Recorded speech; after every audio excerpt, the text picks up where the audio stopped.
My name is Cassie. I am 23 years old. I graduated as a qualified nurse this year and was given my first position as a home nurse. My patient was an English gentleman in his early 80s who suffered from Alzheimer's. In the first meeting, the patient was given his record, and from it I could see that he was a convert to the religion of Islam, therefore he was a Muslim. I knew from this that I would need to take into account some modes of treatment that may go against his faith, and therefore try to adapt my care to meet his needs. I bought in some halal meat to cook for him and ensured that there was no pork or alcohol in the premises, as I did some research which showed me that these were forbidden in Islam. My patient was in a very advanced stage of his condition, so many of my colleagues could not understand why I was going through so much effort for him. But I understood that a person who commits to a faith deserves that commitment to be respected, even if they are not in a position to understand. Anyway, after a few weeks with my patient, I began to notice some patterns of movement. At first, I thought it was some copied motions he'd seen someone doing, but I saw him repeat the movement at particular times, morning, afternoon, evening. The movements were to raise his hands, bow, and then put his head to the ground. I could not understand it. He was also repeating sentences in another language. I couldn't figure out what language it was, as his speech was slurred, but I know the same verses were repeated daily. Also, there was something strange. He didn't allow me to feed him with my left hand. Somehow I knew this linked to his religion, but didn't know how. One of my colleagues told me about Talk as a place for debates and discussions. As I did not know any Muslims except for my patient, I thought it would be good to speak to someone live and ask questions. I went on the Islam section and entered the room True Message. Here I asked questions regarding the repeated movements and was told that these were the actions of prayer. I did not really believe it until someone posted a link on the Islamic prayer on YouTube. I was shocked. A man who has lost all memory of his children, of his occupation, and could barely eat and drink, was able to remember not only actions of prayer, but verses that were in another language. This was nothing short of incredible, and I knew that this man was devout in his faith, which made me want to learn more in order to care for him the best I could. I came into the Talk room as often as I could, and was given a link to read the translation of the Quran and listen to it. The chapter of the bee gave me chills, and I repeated it several times a day. I saved a recording of the Quran on my iPod and gave it to my patient to listen to. He was smiling and crying, and in reading the translation I could see why.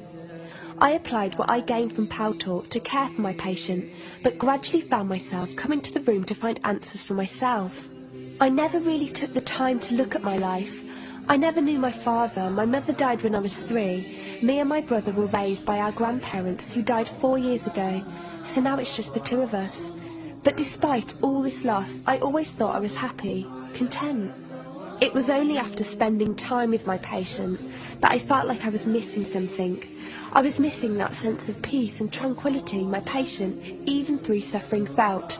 I wanted that sense of belonging and a part of something that he felt, even with no one around him. I was given a list of mosques in my area by a lady on Talk and went down to visit one.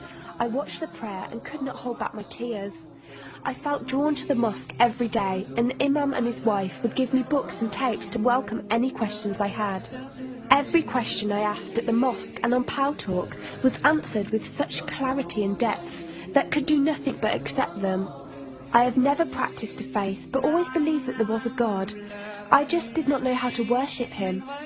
One evening I came onto Talk, and one of the speakers on the mic addressed me. He asked me if I have any questions. I said no. He asked if I was happy with the answers I was given. I said yes. He then asked what was stopping me accepting Islam. I could not answer. I went to the mosque to watch the dawn prayer. The imam asked me the same question. I could not answer. I then went to tend to my patient. I was feeding him, and as I looked into his eyes, I just realised he was brought to me for a reason, and the only thing stopping me from accepting was fear. Not fear in the sense of something bad, but fear of accepting something good and thinking that I was not worthy like this man. That afternoon I went to the mosque and asked the imam if I could say my declaration of faith, the Shahada. There is no God except Allah. Muhammad is Allah's messenger. He helped me through it and guided me through what I needed to do next. I cannot explain the feeling I felt when I said it. It was like someone woke me up from sleep and sees everything more clearly. The feeling was overwhelming joy, clarity, and most of all, peace.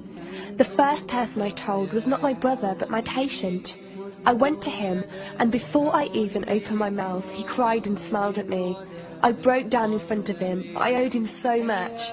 I came home and logged onto Paltalk and repeated the Shahada for the room.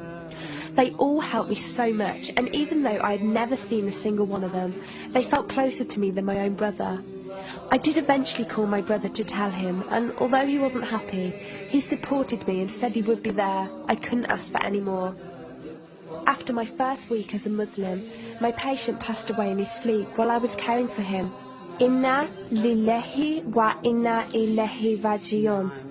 He died a peaceful death, and I was the only person with him. He was like the father I never had, and he was my doorway to Islam. From the day of my Shahada to this very day, and for every day for as long as I live, I will pray that Allah shows mercy on him and grant him every good deed I perform in the tenfold. I loved him for the sake of Allah.